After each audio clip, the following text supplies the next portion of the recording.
저희 YTN 객원 해설위원입니다. 정영태 통일연구원 박사에게 해석 들어보겠습니다. 어서 오십시오. 네, 안녕하세요. 예.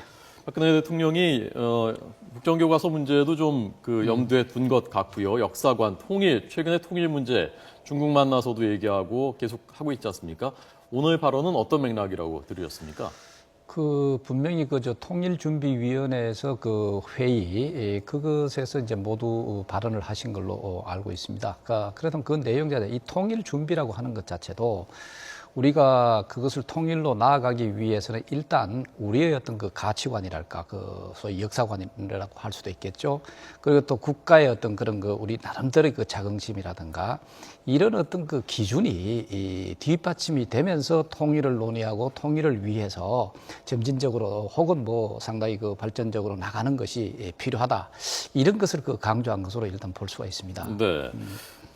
그렇다고 하더라도 지금 왜 이 얘기를 그러니까 무슨 특별히 염두에 둔 것이 있는가, 누가 어떤 들은 얘기가 있는가, 좀 여러 가지 생각을 하게 되거든요. 네. 전반적으로 이제 역사 교과서 문제라든가 이런 것은 좀 더 확실하고 좀 더 중립적이고 좀 더 가치관을 확립할 수 있는 네. 그런 역사관이 필요하다는 어떤 그런 기본적인 건 있습니다만은 예. 그러나 우리가 앞으로 이제 통일을 앞두고 있는 어떤 이런 측면에 있어서도 이러한 뚜렷한 가치관이 전제가 되지 않을 때는 네.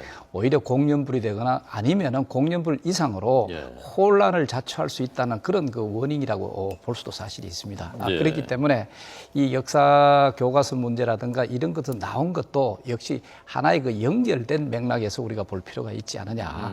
그래서 바른 역사관을 가지고 또 국가에 대한 자긍심을 가지고 하기 위해서는 역사 교육이 올바르게 이루어질 필요가 있다라든가 이것과 여기에서 이제 기초해서 우리가 보다 더 자신 있게 통일을 추진해 나가는 것이 바람직하지 않느냐 하는 그런 사고의 연속성 속에서 일어난다 볼 수가 있겠죠.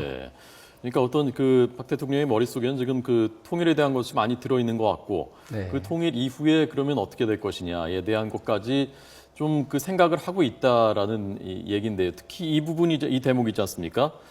결국 사상적으로 지배를 받게 되는 그런 기막힌 상황이 발생할 수도 있다. 그러니까 바른 역사관을 갖지 않으면 사상적으로 지배를 받는 기막힌 상황. 이게 구체적으로 어떤 걸 염두에 두고?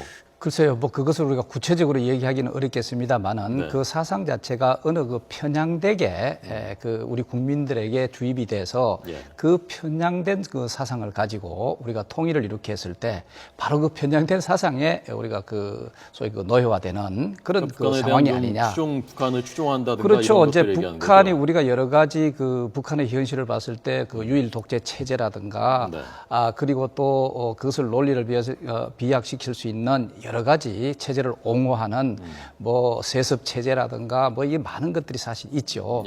이런 것을 우리가 정당화해 가면서까지 우리가 통일을 추진하는 그 자체는 사실 바람직하지 않다. 오히려 그런 것도 있는 사실을 오히려 부정해 가면서 오히려 외면해 가면서 우리가 통일을 추진해 나갔을 때 오히려 이상한 형태로 이게 이제 발전될 수 있지 않느냐 하는 것을 이제 기본적으로 생각을 한 것이 아닌가 생각이 되죠.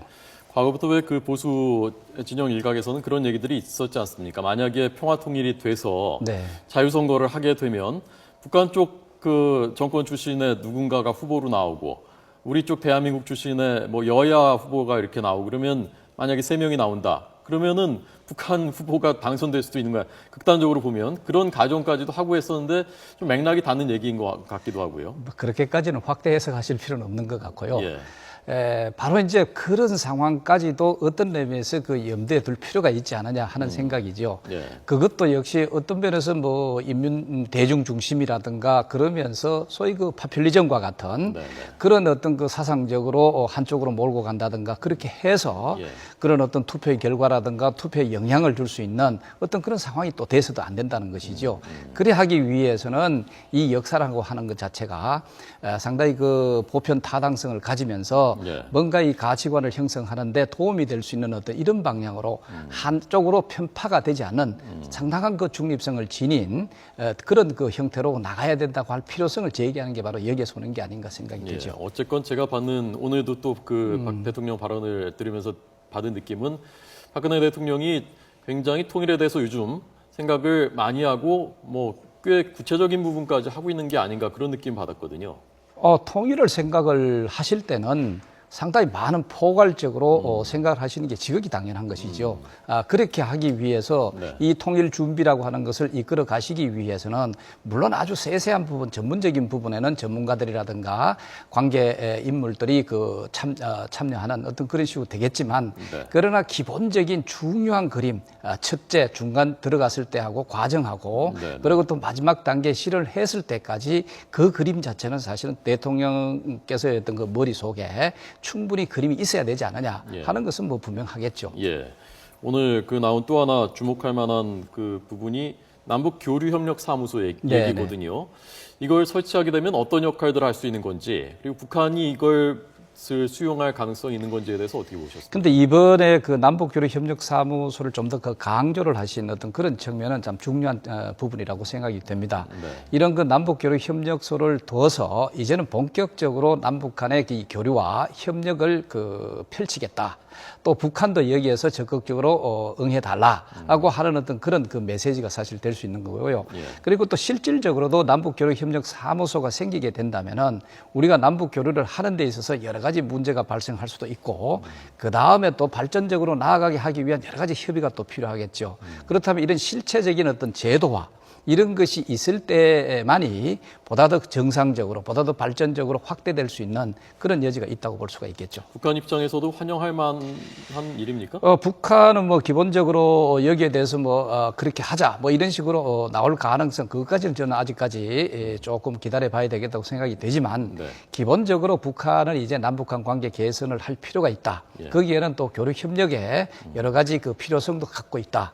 자, 이걸 위해서 그 대화도 해 나가야 되겠다. 그리고 하는 것이 지금 그 김정일 국방위원장 입장에 있어서도 그런 것을 피력한 측면이 사실 있습니다. 네. 그게 바로 뭐냐면은 8.25 그 합의에 있어서 이 8.25 합의 자체를 나름대로 근거 옥조로 여기고 이것을 개선 발전시켜 나갈 수 있도록 상당히 그 노력을 해야 된다고 하는 것을 발언과 중심에 발언을 가지고 우리가 생각을 해볼 때라도 네. 북한 측면에 있어서는 이제 남북한 관계 개선이 다음 수순이 아닌가 이래 볼 수가 있죠. 구체적으로 이게 어떤 일들을 할 수 있습니까? 교류협력사무소 설치되면 당장 할 수 있는 일이 뭐가 있습니까? 교류협력사무소가 설치하게 되면은 사실은 그 교류협력사무소 앞으로 그러면은 어떤 그 사업을 주로 그 우선적으로 할 것인가부터 시작을 해서 그렇다면은 이걸 하기 위해서 북한이 해야 될 거, 우리 남한이 해야 될 거 그런 것이 어떤 것이 있냐부터 시작해서 아니면 또 이미 또 우리가 그 교류협력 사업을 벌여놓은 것 자체를 다시 재개를 한다든가 이런 것을 또 다시 논의를 할 수가 있겠고 그다음에 이 교류협력사무소 자체는 보다 더 실무적인